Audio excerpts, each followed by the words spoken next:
Wabarakatuh dan bertemu kembali bersama saya di dalam saya punya TikTok sembang-sembang ekonomi bersama saya Nazri bin Hamdan. Terima kasih semua yang sudi join. Diharap anda dapat dapat manfaat lah daripada saya punya segmen live di TikTok ni. Jadi sesiapa yang free bolehlah join saya punya live pada malam ni. Saya pun tak adalah nak live lama, tapi ada masa sikit, bolehlah kita berbual-bual sedikit. Okey guys, apa khabar semua? Siapa yang nak masuk tu boleh tak tulis komen dekat bawah. Kita berkenal-kenalan. Okey, berkenal-kenalan. Siapa yang mungkin first time masuk live saya ni, saya ucapkan selamat datang. Dekat saya punya TikTok ni, saya lebih berbicara kepada isu-isu ekonomi semasa lah. Okey, isu-isu ekonomi semasa. Kita bertukar-tukar pandangan. Okey guys, jika ada apa-apa sebarang soalan ke apa ke, bolehlah tulis dekat ruangan komen guys. Okey, saya baru dekat hari ni saya release 3 video mungkin insya-Allah besok saya Seremban kami datang Amir Hamzah Karim. Oh, terima kasih join Madinatat. Waalaikumsalam. Terima kasih join. Alright. Terima kasih semua yang masuk. Right. Eddie, waalaikumsalam. Terima kasih. Okay. Selamat berpuasa semua. Abang ni YouTuber ke? Tak boleh cakap lah guys. Nanti saya kena warning. Kena warning dekat TikTok. Hari tu saya tak boleh sebut pasal social media yang lain Nanti saya kena warning dan juga kena ban. Saya hari tu baru dapat satu warning daripada TikTok. Jadi saya tak boleh sebut tentang social media yang lain. Bang, dengar. Sekejap guys kejap.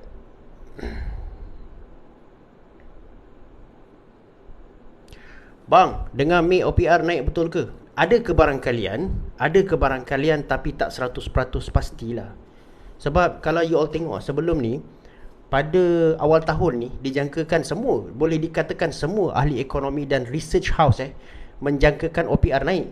Cuma Maybank saja cakap OPR tak naik. Satu je research house yang cakap OPR tak naik. Dan akhirnya tiba-tiba OPR tak naik. Semua salah. Kan, jadi kita tak boleh cakap lah. Tapi that's why saya boleh cakap, kita boleh tengok lah. Kita boleh tengok dua indikator utama guys. Kita boleh tengok dua indikator utama.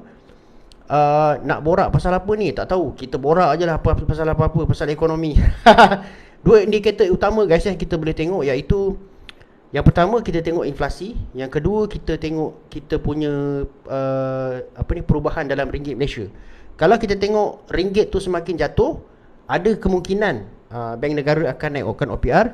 Dan juga indikator yang kedua, petunjuk kedua, kita tengok kita punya kadar inflasi. Kalau kadar inflasi kita meningkat ataupun dia dalam paras yang tinggi, bank negara mungkin akan naikkan OPR. Tapi bagi saya secara personally, saya sendiri nampak menjangkakan lah OPR tu dia akan pergi ke paras at least 3%. Sekarang ni kan 2.75% kan guys Bagi saya dia akan pergi at least kepada 3%. 3.25% tu adalah yang paling tinggi lah dia boleh pergi. Tapi at least lah dia akan naik pada 3%. Waalaikumsalam. MRT 3 buat jadi tak bang? Oh, saya tak pasti. Tak baca lagi berita terbaru. Nanti ada tanya lagi pasal KWSP lagi. Yelah. Hari tu saya dah cakap, saya kali terakhir saya komen pasal KWSP kan. Ada orang tanya juga saya, bang, kadar interest yang kadar faedah yang akan dikenakan adalah lebih kurang dalam 4 hingga 5%. Macam tu. Jadi abang rasa kadar faedah ni okey ke tidak?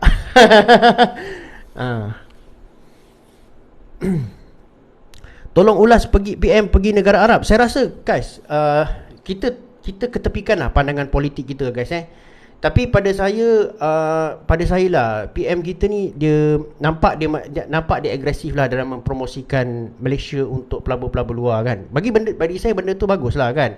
Tak kira lah kita sokong parti politik mana kan. Benda yang kalau dia buat bagus untuk negara kita support je lah.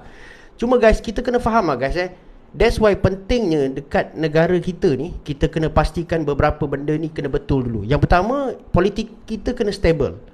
Kalaulah politik kita tak stable, yang itu kena nak gulingkan ni, yang ni nak gulingkan tu kan guys Jadi macam mana kita nak cakap dengan foreign investor, kita kata jomlah datang negara aku, sedangkan politik kita tak stable.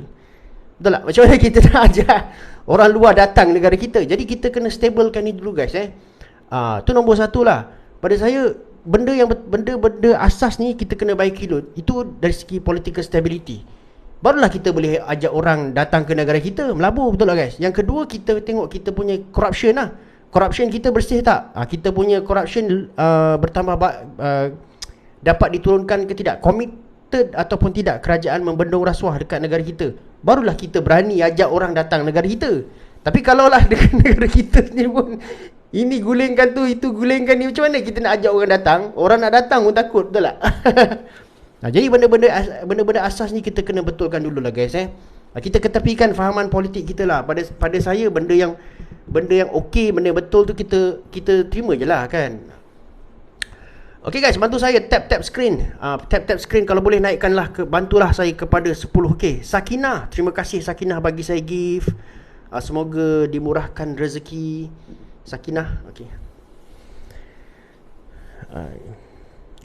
Investor, okay guys, sekarang ni sebenarnya untuk kita tarik investor ke negara kita bukannya senang tau guys, sebab pada masa sama pun negara-negara lain kita pun terpaksa bersaing dengan pelbagai negara lain untuk tarik investor. Sebab tu benda-benda yang penting yang asas dalam kita punya negara ni kita kena baiki dululah kan.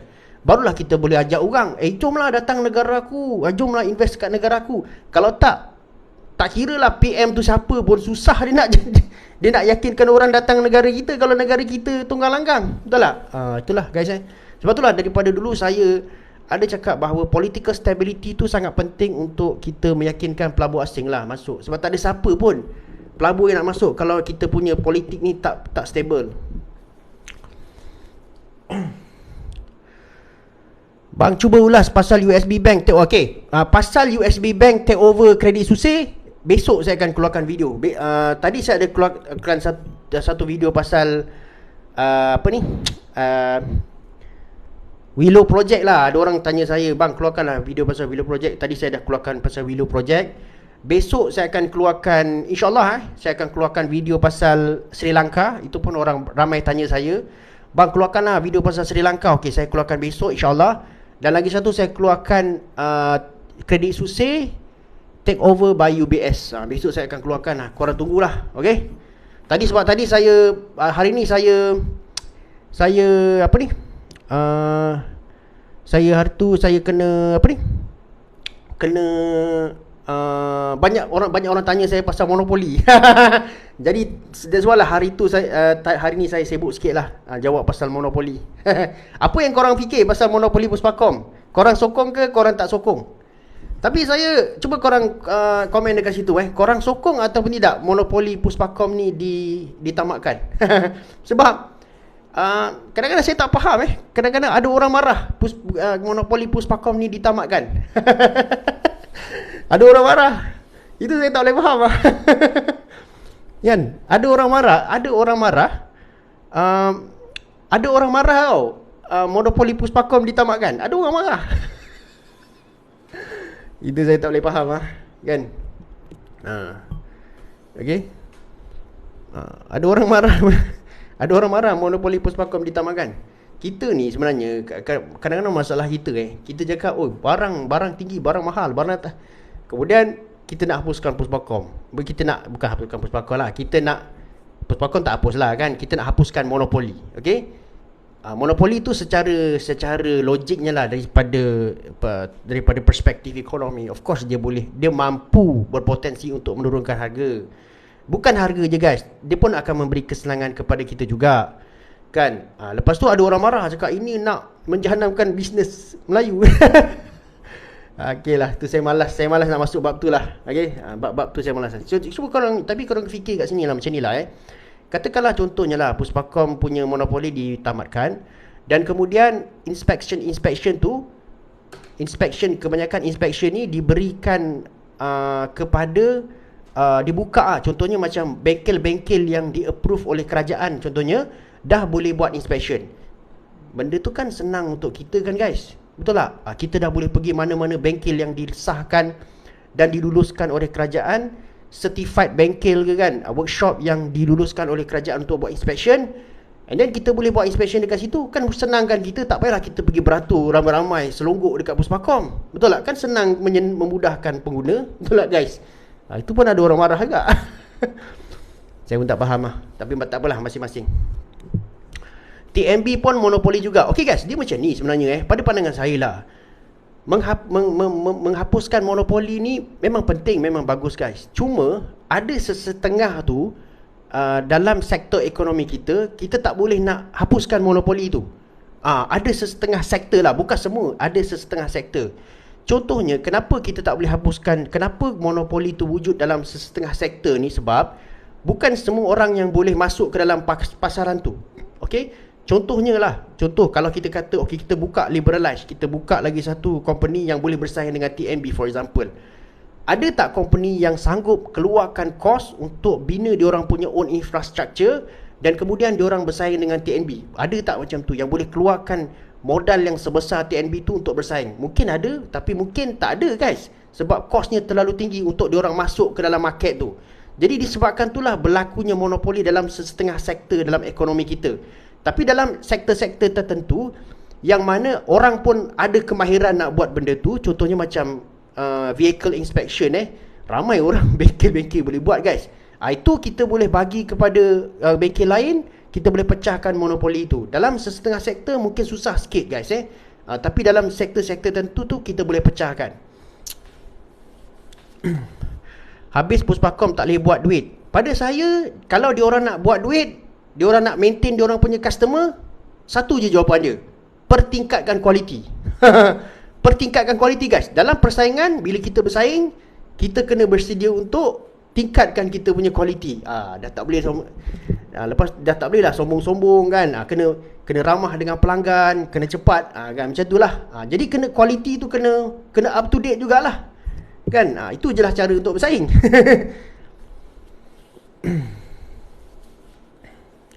Political appointment dalam GLC bantu ekonomi ke? Pada saya secara personally tak. Pada saya secara personally tak. Saya rasa political appointees dalam GLC secara jujur lah, pada saya tidak memberikan impact sangat. Cuma mungkin lah untuk menjadikan orang-orang politik ni relevan. Itu saya tak tahulah kan. Tapi pada saya there is no need lah untuk appoint orang politik dalam GLC. Pada saya lah. Aduh Tuan Nazri, aduh, kenapa aduh? Kalau kata TNB monopoli, boleh cakap juga Petronas pun monopoli, Telekom monopoli jenuh. Okay, that's why lah saya cakap, dalam sektor-sektor tertentu dalam ekonomi kita ni, ada yang kita boleh pecahkan monopoli tu, tapi ada yang sektor tertentu yang kita tak boleh nak pecahkan lah. Dan kita kena tengok benda ni lah kan. Okay. Takut nanti kualiti pemeriksaan tak ada bro, sebab mesti ada orang akan cari yang senang lulus. Macam itu kalau kata berlakunya salah guna, contohnya macam berlakunya perkara yang senang lulus, dan kerajaan boleh tarik balik lesen dia orang lah. Contohnya macam ialah sebab saya workshop contoh lah, ini saya tak tahulah macam mana selepas Puspakom kan. Saya cuma assume je lah. Saya rasa mungkin ni saya punya pandangan lah. Mungkin selepas ni ada workshop yang diberikan lesen atau kelulusan lah oleh kerajaan untuk membuat inspection ni. Kalau kata diorang tak jaga diorang punya kualiti ke semua, ada penyalahgunaan, lesen tu boleh ditarik lah. Mungkin lah kan cara diorang, of course lah ada mekanisme lah untuk kontrol tu.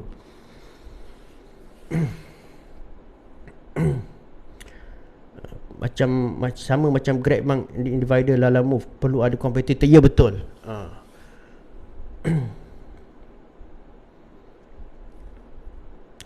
Pemilihan pengarah pengurusi dari government bukan kroni. Saya tak boleh jawab soalan tu.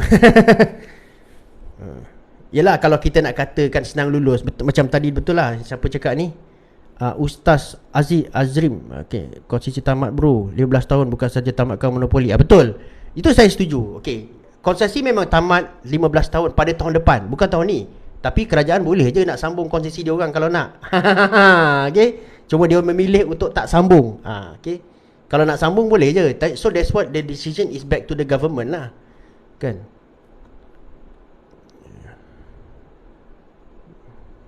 Puspakom kalau ada duit pun senang lulus. Yalah, tak kira lah. Maksudnya, yalah, kalau kita nak kata orang lain pun senang lulus, Puspakom tu sendiri pun mungkin akan macam tu juga kan. Sama je. Okay guys, ada orang tanya kenapa mesti 2024. Okay, macam tadilah ada ustaz cakap ni kan, kenapa mesti 2024, kenapa tak tahun ni? Sebab tahun depan lah konsesi itu akan tamat. Okay, Puspakom punya bisnes ni dia adalah perjanjian konsesi dengan kerajaan, dan perjanjian konsesi itu akan tamat pada tahun depan. Okay, bulan September kalau tak salah saya. Dia akan tamatkan pada bulan September lah. Jadi sebab itulah pada tahun depan barulah dilihat untuk menamatkan konsesi itu. Tapi is of course the decision back to the government. Kalau kata government nak sambung, sambunglah. Cuma kerajaan dalam bab ni dia orang tak nak sambung. Itu je lah. Touch and Go bukan monopoli. Terpulang pada pandangan masing-masing. Tapi you all rasa macam mana? Adakah Touch and Go monopoli ataupun bukan? Adakah you all rasa yang lain-lain ni, yang masuk live saya ni, you all rasa Touch and Go adakah monopoli ataupun bukan? Cuba komen.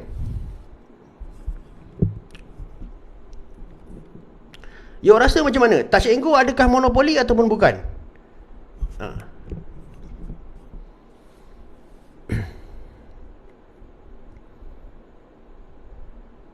Touch and Go monopoli ataupun bukan? Adakah Touch and Go berstatus monopoli ataupun bukan? Okey. Cuba jawab dekat sini. Jom kita bincangkan sama-sama. Kita berbeza pandangan tak ada masalah guys. Okey je. Pada saya okey, tak ada masalah kita berbeza pandangan. Tapi cuba you all discuss bagi pandangan you all dekat sini. Adakah Touch and Go monopoli ataupun bukan? Nanti saya akan jawab. Menurut pandangan saya lah. Adakah Touch and Go monopoli ataupun bukan?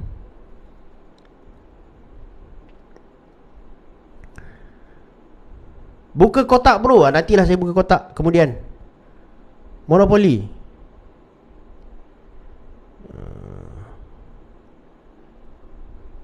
Sekurang-kurangnya dulu. Tak. Okey, ada tak? Ada cakap monopoli, ada cakap bukan.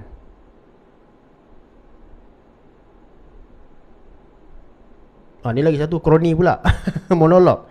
Okey guys, macam ni lah guys Okey, ini bukan saya cakap Ini bukan saya cakap. Ini adalah yang dikatakan oleh sebenarnya guys isu mengenai Touch and Go ni wujud sejak bila guys? Kalau you all nak tahu. Dia wujud sejak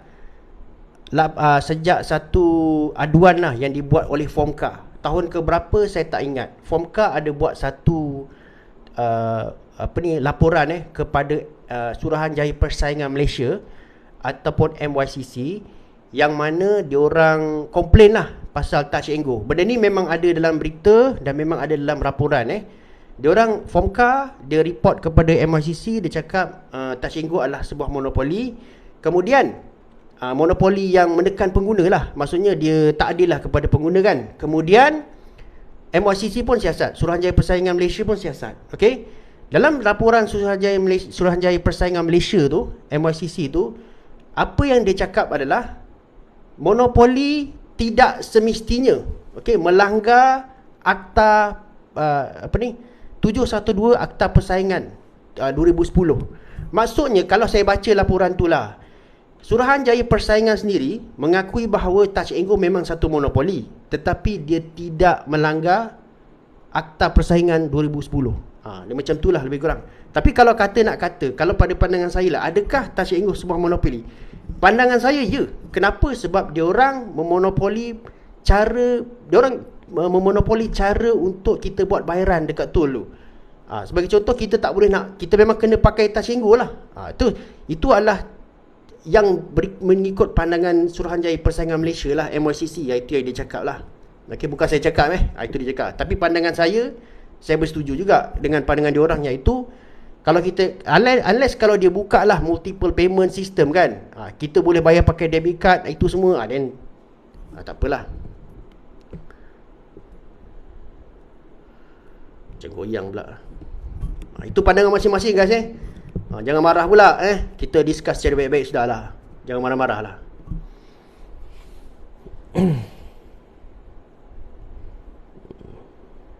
Okay.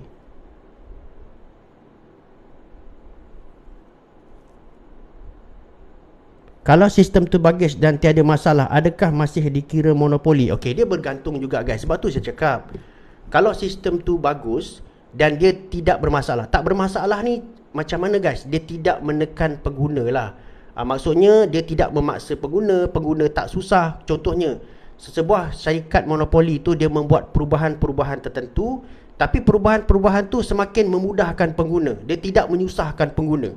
Then monopoli tu okey lah, tak ada masalah kan. Lagi satu, sebab tu kita kena tengok juga dalam sektor-sektor ekonomi. Okey, bukan semua monopoli ni boleh dihapuskan lah. Ada persaingan-persaingan dalam ekonomi kita ni yang boleh dibuka, ada persaingan yang tak boleh dibuka. Kita kena tengok jenis-jenis dia lah kan. Kalau kata dia tidak menekan pengguna, dia tidak dia adil kepada pengguna, dan juga pada masa yang sama tak ada orang lain yang boleh keluarkan barang tu, tak ada orang lain yang boleh bersaing dengan dia.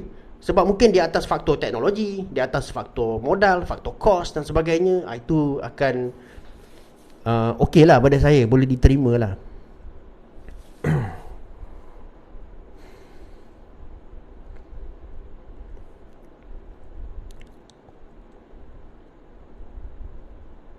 TNG tak monopoli kalau toll free. Ya betul.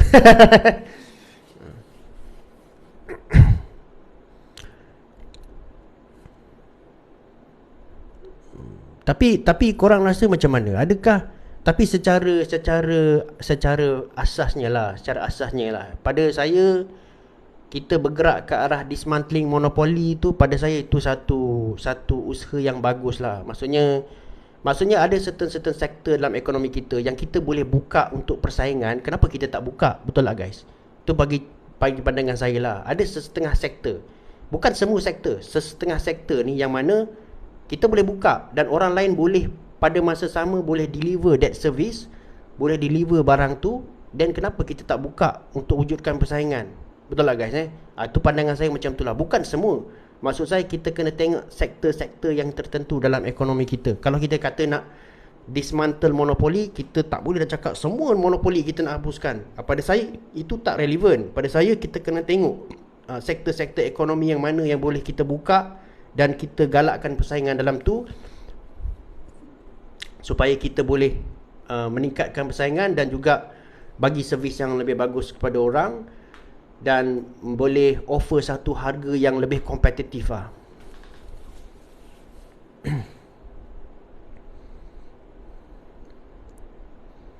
Maps monopoli ke? Tak adalah, saya tak rasa Maps monopoli.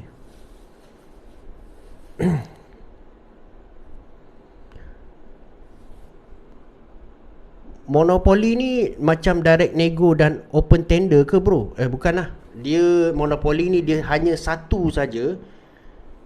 Yang dikatakan monopoli ni guys Okay guys, saya nak terangkan you all satu benda You all pernah dengar tak perkataan oligopoli? Siapa pernah dengar perkataan oligopoli? Siapa pernah dengar perkataan oligopoli? Selain daripada perkataan monopoli, dia ada lagi satu yang dinamakan oligopoli. Okey, bila kita katakan monopoli ni dia hanyalah satu-satunya syarikat yang boleh keluarkan barang ataupun servis tu dalam ekonomi. Tak ada syarikat lain, dia satu, tunggal. Dia adalah pengeluar tunggal. Kau nak barang ni, kau kena deal dengan aku. Memang kau tak boleh deal dengan orang lain dah. Kau kena deal dengan aku seorang sahaja. Akulah hero. Itu dinamakan sebagai monopoli. Tak ada. Okey, tak ada orang lain yang boleh boleh deliver produk tu, boleh deliver servis tu kecuali monopoli saja. Okey, itu dinamakan monopoli, satu saja. Pengeluar tunggal, itu dinamakan monopoli. Dan bila monopoli ni, of course lah, dia dah tak ada pesaing. Dia boleh tak tentukan berapa harga yang dia nak charge kepada pelanggan? Of course lah boleh. Kan, betul tak? Dia tak ada pesaing. Kan? Dia nak refer pada harga. Mana harga yang sepatutnya aku letak dekat market? Tak ada. Dia lah tentukan harga. Okay. Itu adalah monopoli. Lepas tu kita ada satu konsep, oligopoli. Betul ni. Siapa cakap ni? Pemikir 80. Oligopoli macam kartel. Betul. Bila kita namakan oligopoli ni, oligopoli dia adalah pengeluar-pengeluar hanya beberapa pengeluar sahaja yang wujud di dalam ekonomi tu. Bukan semua. Contohlah ada satu produk ni, ada satu barang ni, bukan semua orang boleh keluarkan, hanya beberapa sahaja. Contohnya macam telco. Telco ni bukan semua company boleh masuk ke dalam market telco, tak boleh. Hanya beberapa sahaja company yang boleh masuk ke dalam market telco, hanya beberapa. Itu kita panggil sebagai oligopoli. Normally, oligopoli ni akan menjadi perhatian kepada regulator untuk pastikan diorang ni tak form satu kartel. Okay. Kartel ni biasanya wujud ke dalam market oligopoli. Okay. Dia akan wujud dalam market oligopoli sebab dia hanya beberapa orang sahaja, beberapa pengeluar je yang boleh keluarkan barang tu pada masa sama. Jadi diorang pun boleh lah. Diorang cakap, apa kata kita pakat? Kita keluarkan satu barang ni. Okay, kita kan sama-sama keluarkan kan. Kau kan dengan aku kan keluar ke barang ni kan. Apa kata kita set satu harga, yang mana harga ni kita setkan satu harga, kita pakat. Itu namanya kartel yang telah membentuk itu namanya oligopoli yang telah membentuk kartel. Oligopoli dia tak semestinya kartel, tapi dia boleh ke arah kartel kalau dia set the price. Bila dia set the price, jadi dia dah membentuk satu kartel lah kan. Contohnya macam kita sebagai customer, kita sebagai pengguna kita tak boleh nak pilih dah. Okey, aku pilih dekat company ni pun orang ni keluarkan harga ni, aku nak pilih ni pun orang ni keluarkan harga ni juga.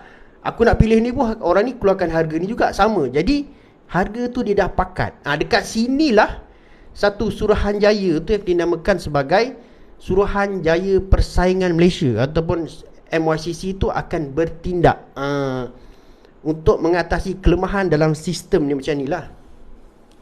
Sebenarnya korang boleh baca banyak kes dan korang boleh belajar banyak kes lah daripada website MYCC ataupun Suruhanjaya Persaingan Malaysia. Saya selalu masuk ke dalam diorang punya website, saya selalu baca. Seronok baca. Memang seronok guys, sebab banyak benda kita boleh belajar dekat situ. Kita boleh tengok the real case. The real case macam mana company-company yang membentuk kartel ni telah didenda oleh pihak MYCC kerana diorang membentuk kartel dan setkan diorang punya harga. Kita tengok contoh-contoh industri pun ada, nama company pun ada dekat situ. Cuma saya tak nak sebut lah nama-nama company tu. Nanti ada orang marah. Kan? Nanti ada orang marah. Kan? Ada video-video saya dulu saya sebut nama company, lepas tu pula dapat warning. Dapat warning. Tapi saya tak kisahlah sebab apa. Saya pun bercakap pun based on fakta. Kalau kata apa-apa saya boleh buktikan fakta tu kan. Bukan saya bercakap mengikut suka-suka hati mulut kan, tak ada fakta. Jadi apa anything happen, apa semua yang saya cakap tu akan di backing oleh fakta lah. Ada petik semua yang saya cakap dengan you all ni semuanya. Yang saya buat video, saya dah buat research guys Bukan saya cakap sesuka hati. Tak, saya tak cakap sesuka hati mak nenek. Saya dah buat research dulu. Saya dah kumpul mana fakta yang saya boleh katakan satu hari nanti orang attack saya secara formal. Saya boleh tunjukkan lah fakta tu daripada mana saya dapat. Okay. Itulah dia. Sebab you all boleh masuk ke dalam website MYCC tu. Banyak benda you boleh belajar dekat situ. Kalau kata you minat ekonomi, you minat pasal isu kartel ni kan, you boleh baca dekat situ lah. Lepas tu kan ada orang tanya saya pasal, bang, macam mana dengan kartel telur dan ayam? Kan, orang tanya saya, bang, macam mana pasal kartel telur dan ayam ni. You pun boleh baca dekat laman web MRCC. You boleh baca dekat situ macam mana diorang sedang melakukan siasatan lah. Diorang akan update dekat situ. Diorang sedang melakukan siasatan di atas sektor industri ayam dan telur ni. Ada possibility tak wujudnya kartel dekat situ. Diorang pun tengah melakukan siasatan. Kalau tak salah saya, siasatan diorang ni dah berlangsung semenjak tahun 2022 ke macam tu. Lebih kurang macam tu lah. Saya selalu baca dekat situ. Tuan Nazri, apa khabar isu bank di Amerika sekarang ni ya? Okey, untuk isu bank Silicon Valley dekat Amerika Syarikat, dan juga ada satu bank yang mungkin kedua lah akan dijangka bankrupt macam tu lah, iaitu Signature Bank. apa yang US buat sekarang ni, diorang telah allocate satu fund ataupun dana untuk prevent bank-bank yang lain ni collapse juga. Dana tu dipanggil apa saya ada buat satu video, saya lupa lah.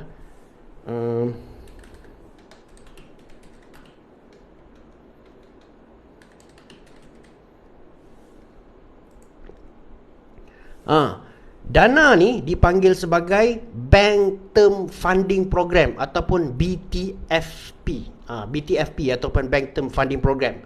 Dekat Bank Term Funding Program ni, dia adalah satu dana yang disediakan oleh Fed. Fed ni adalah bank pusat dekat Amerika Syarikat. Diorang sediakan dana ni, dan bank-bank yang bermasalah dari segi diorang punya aset, diorang boleh buat pinjaman daripada Bank Term Funding Program ni. Secara ADPA lah, ADPA diorang punya aset tu diorang jadikan sebagai collateral untuk dapatkan pinjaman Bank Term Funding Program ni daripada Fed lah. Dan dengan adanya Bank Term Funding Program daripada Fed ni, diorang menjangkakan lah bahawa program ni dapat mengelakkan dan mengatasi bank-bank lain pun untuk bankrupt sama.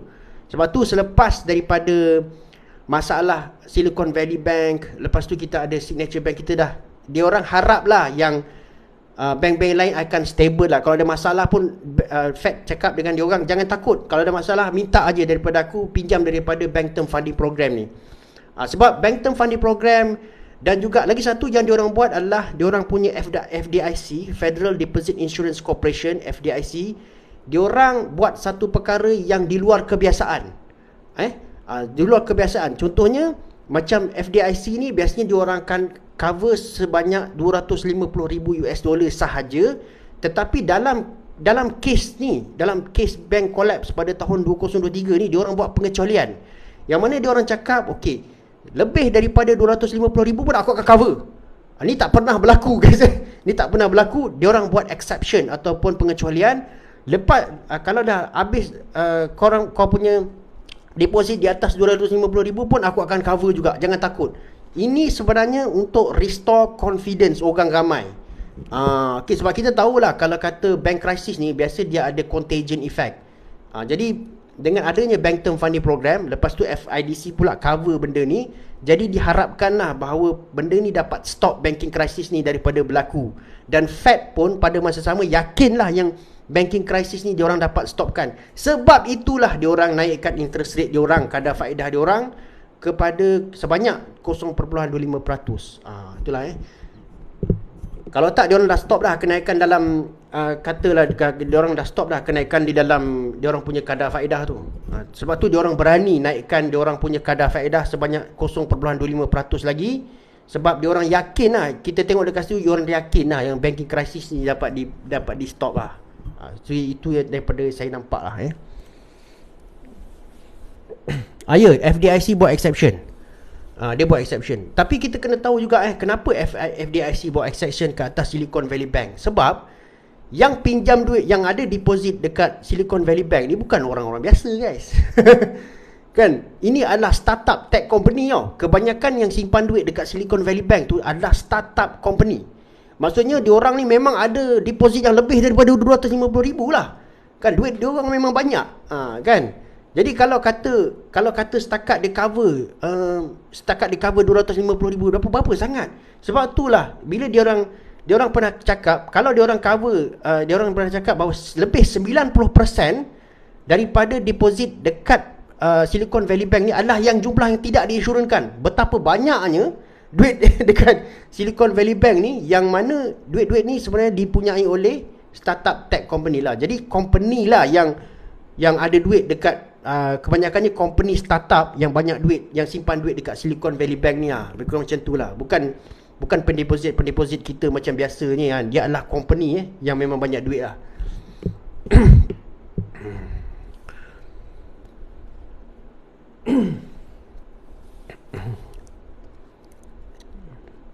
Betul ke investors keberatan invest ke Malaysia dan yang invest mula keluar ke negara lain? Okey, kalau kita tengok instability ketidakstabilan ni banyak berlaku dekat pasaran stock market.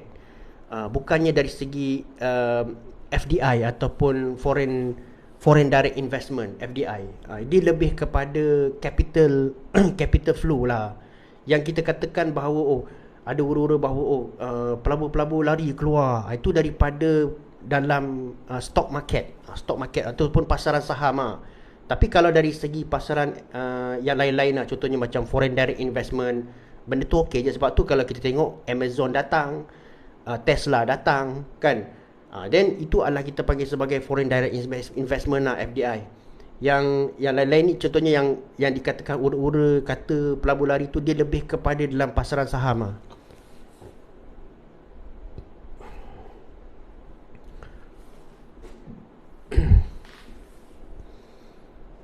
US dah lama amalkan sistem Ponzi sejak Presiden Nixon abolish Bretton Woods. Bretton Woods, bukan Brentwood tuan. Bretton Woods system. Sistem Ponzi.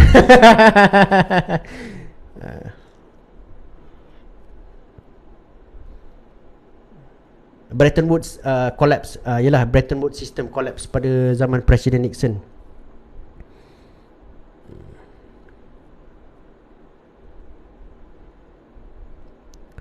Bang, Brent oil jatuh bawah 80, good for travel industry kan, since expenses kurang. Yalah, mungkin.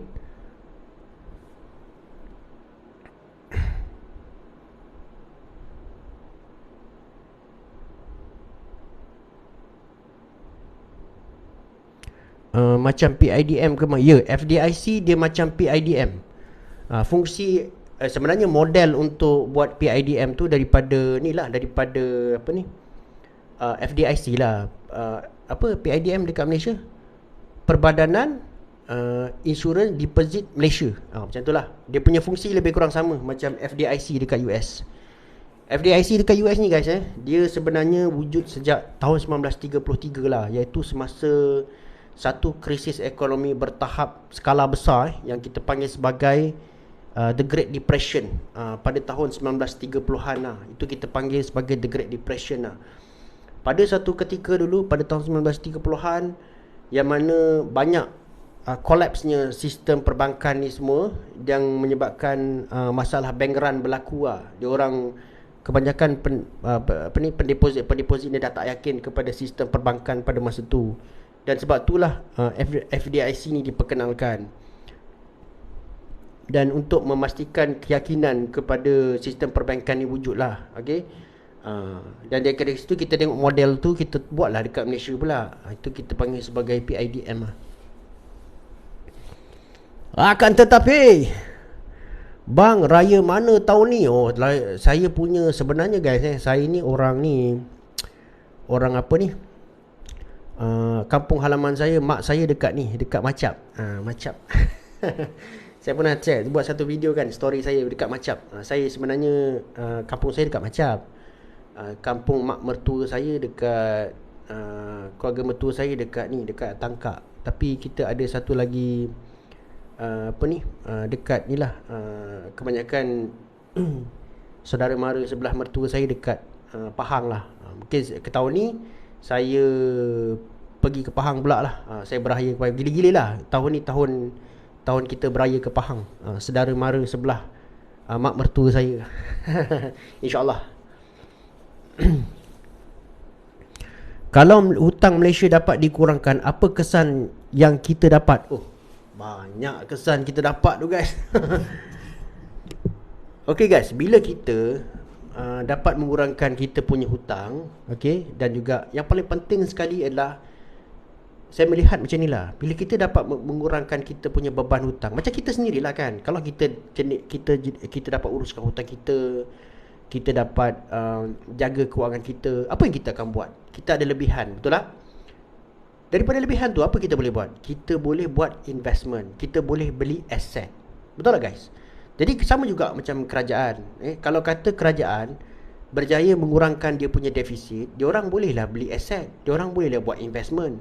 Daripada aset itulah akan memberikan pulangan balik kepada dia orang. Sebab itulah negara-negara, kalau kita tengok macam negara Singapura, macam mana dia orang boleh ada aset banyak guys?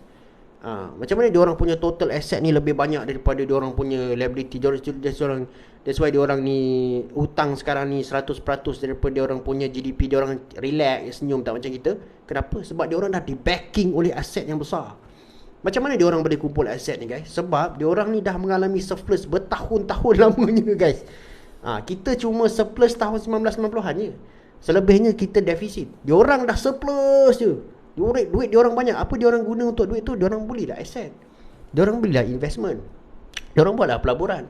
That's why bila kita tambah aset kita tambah investment kita tambah kita punya pegangan aset, kita dapat return. Kita dapat return tak guys? Kita akan dapat return. Kita dapat fixed income tak? Kita dapat fixed income. Daripada fixed income tu kita boleh buat apa? Kita boleh buat pelaburan untuk rakyat. Bila mana kalau berlakunya krisis-krisis ekonomi, for example, kerajaan boleh tolong kita balik. Tak perlulah kita keluarkan duit KWSP kita. Dan saya pernah buat satu video guys, kenapakah kita semasa kemelesatan terpaksa keluarkan duit KWSP kita? Sebenarnya kalau tanya saya, tak patut kita keluarkan duit KWSP kita, sebab kerajaan nak tolong kita, tapi kerajaan sini tak ada duit. Betul lah guys? Sebab tu kalau pentingnya kerajaan ada duit. Sebab bila kerajaan ada duit, banyak benda yang dia boleh bantu rakyat ketika susah lah kan. Jadi kita tak payah nak korek tabung duit kita sendiri kan. Jadi banyak benda-benda lah yang berkait. Kerajaan pun boleh buat pelaburan, infrastruktur lebih baik kan untuk negara kita. Lepas tu banyaklah benda-benda yang projek-projek yang penting boleh dibuat. Contohnya macam banjir. Ada banjir, okey, cepat laksanakan projek ni. Duit dah ada kan. Ni tak adalah terkorek-korek duit, cuba nak cari hutang kat mana ni, kita nak hutang mana ni. Tak payahlah macam tu kan. Kita dah ada duit. Apa susah? Banjir dekat sini, okey, cepat buat, duit dah ada. Okey. Macam itulah pentingnya guys. Jadi manfaat tu akan balik pada rakyat lah. Akan tetapi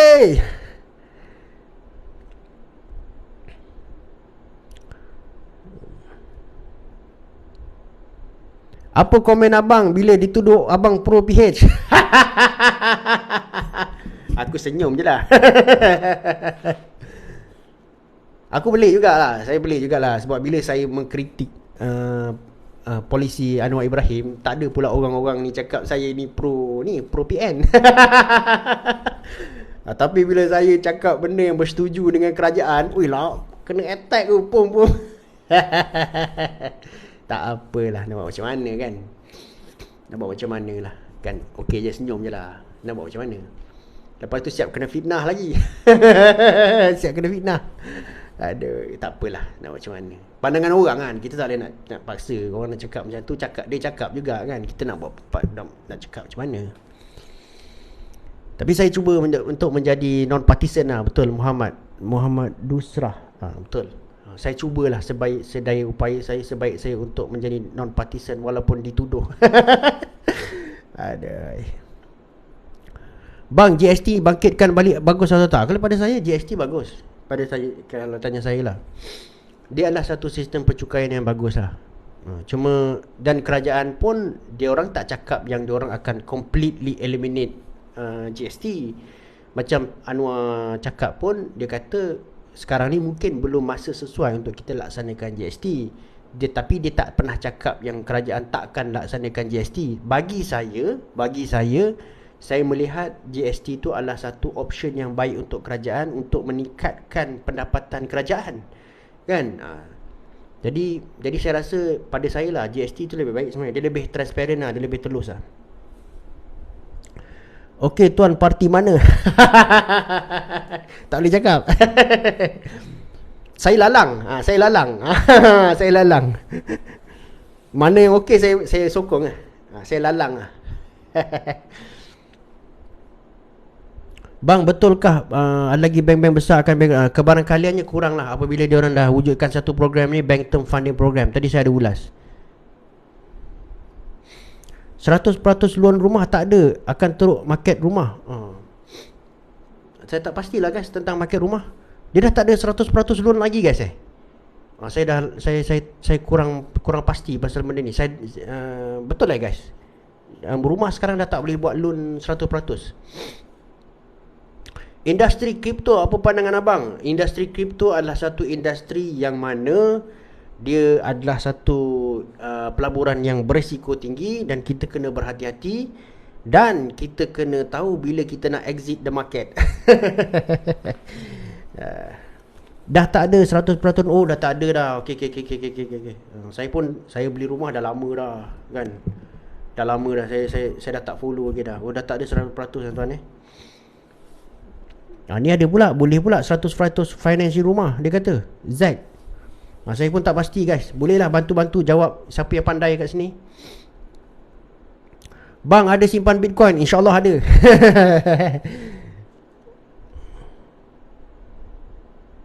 Tak betul pasal rumah tu kena baca kenyataan dengan koming. Oh, okey. Siapa yang tahu guys, siapa yang ada information pasal rumah 100% loan tu, boleh share korang punya pandangan dekat sini guys. Bantu kawan-kawan kita. Saya memang tak ada. Ya, hari tu dapat 100% dari M-Bank. Tu Zack Kinrara cakap 1 hari bulan 4 2023 dah tak ada 100% loan. Oh, 1 hari bulan 4. Oh, 1 hari bulan 4 lah. Start 1 hari bulan 4. Okay geng, ni Big Daddy Cool kata. Big Daddy Cool ni ex-banker dia tahulah. Dia kata satu start daripada 1 hari bulan 4 dah tak ada 100% loan. Bang, nanti buat buku resipi memasak lah. Ya, insyaAllah saya nanti buat buku resipi memasak Maggi Kari. Submission before hujung bulan 3. Oh, okay. Kena submission hujung bulan before hujung bulan 3. Okay. Kalau nak dapat 100% loan lah kena submission sebelum hujung bulan 3. Okay guys, dengar tu kalau you all nak beli rumah dapat 100% financing, kena hantar submission, buat submission before hujung bulan 3 lah. Sebab start daripada 1 hari bulan 4 2023 dah tak ada lagi 100% loan untuk rumah. Betul guys betul saya cakap ni. Kalau salah betulkan. Bang, beli kripto apa? Saya ada beberapa, tak pelbagai lah, adalah beberapa saya pegang. Saya ada pegang tapi saya takut lah nak cakap guys, nanti kena ban dengan TikTok TikTok sekarang ni salah cakap sikit dah nak kena ni block, nak kena apa ni, warning. Ada saya ada pegang 3 lah. Saya ada pegang 3 coin.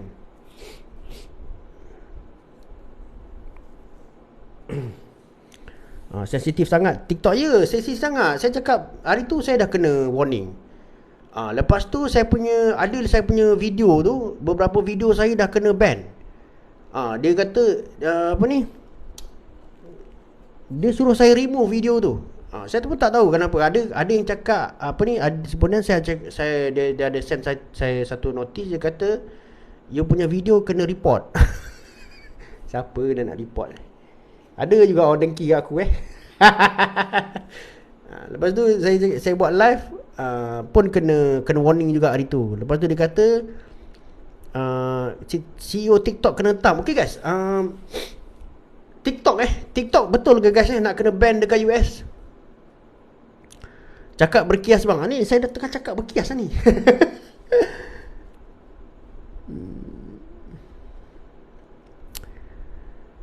Okay guys, saya rasa ni lebih kepada konspirasi lah pasal TikTok dekat US tu. Pada pandangan saya guys, sebenarnya tech company dekat US ni, produk-produk daripada Silicon Valley ni, dia orang dah tak boleh bersaing dengan TikTok ni sebenarnya. Dan kalau korang nak tahu sebenarnya TikTok ni adalah social media yang paling pantas sekali, yang paling banyak dapat di-upload lah sebenarnya. Di-install sebenarnya. Dia adalah satu social media yang paling laju sekali dia punya grow. Dan tak lama lagi dia akan beat Facebook. Okay, tak lama lagi. Alamak, tercakap. Tak lama lagi dia akan beat. Dia akan jadi nombor 1. Kalau kita tengok data tu, kita nampak dia punya macam cakap tu, momentum tu, dia akan beat. Dia akan jadi social media nombor 1 dekat dunia tak lama lagi. Sikit je lagi. Jadi sebenarnya kebanyakan produk-produk daripada Silicon Valley ni lah, contohnya macam adalah social media ni, diorang dah tak boleh nak compete dengan TikTok. Jadi diorang ni pun melobi lah politician dekat US ni semua untuk ban TikTok. Sebab diorang dah tak boleh compete kan, diorang tak boleh bersaing dengan TikTok. Jadi diorang pun melobi, industri ni melobi politician dekat US ni untuk mengharamkan TikTok dekat US. Itulah saja cara diorang untuk hentikan persaingan daripada TikTok Itulah konspirasinya. Tak boleh guys. Sebenarnya kalau kita tengok dia kepantasan TikTok punya growth ni sangat laju. Sangat laju Dan tak lama lagi dia akan jadi social media nombor 1 dekat dunia.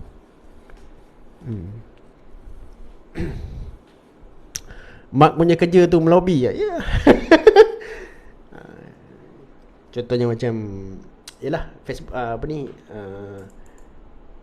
social media yang dan juga tech company dekat US ni.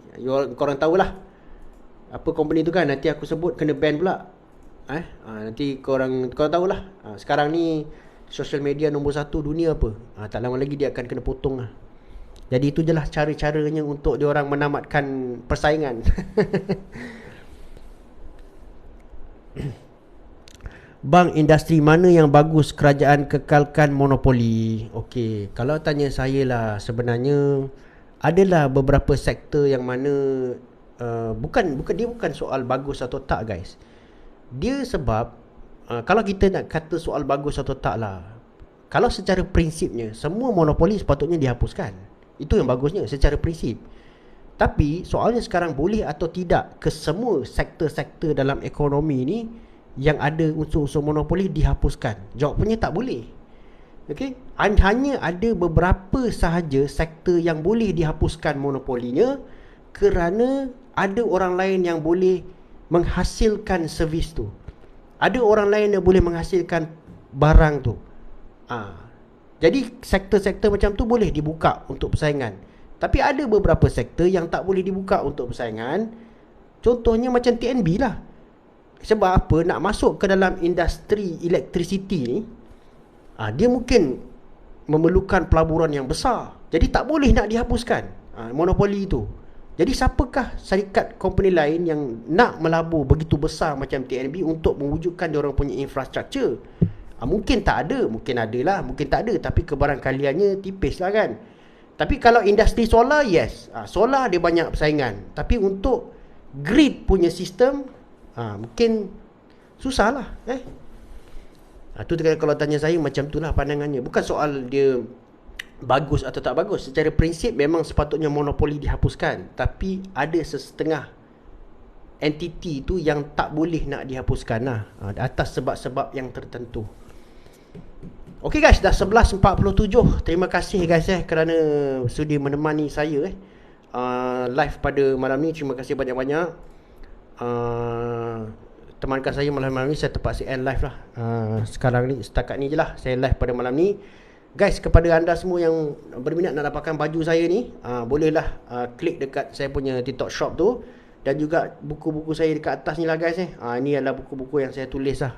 Buku warna merah tu, saya tulis mengisahkan tentang saya, macam mana saya terjebak dalam dunia perniagaan lah sejak 6-7 tahun lepas. Ni saya ada cerita lah dekat sini guys buku tu. Dan juga baju ni saya jual. Siapa yang berminat bolehlah dapatkan dekat saya punya TikTok shop tu. Dan saya ucapkan terima kasih kepada semua yang support. Untuk malam ni saya terpaksa end sampai sini je guys. InsyaAllah kalau malam besok ada masa, saya akan live lagi. Dan di samping tu jangan lupa support video-video saya. Dan juga kalau boleh tu share. Dan juga kepada siapa yang belum follow tu, bolehlah follow saya. Okay guys, terima kasih banyak-banyak. Terima kasih banyak-banyak. Jumpa lagi insyaAllah malam besok kalau tak ada apa-apa halangan. Okay guys, Assalamualaikum warahmatullahi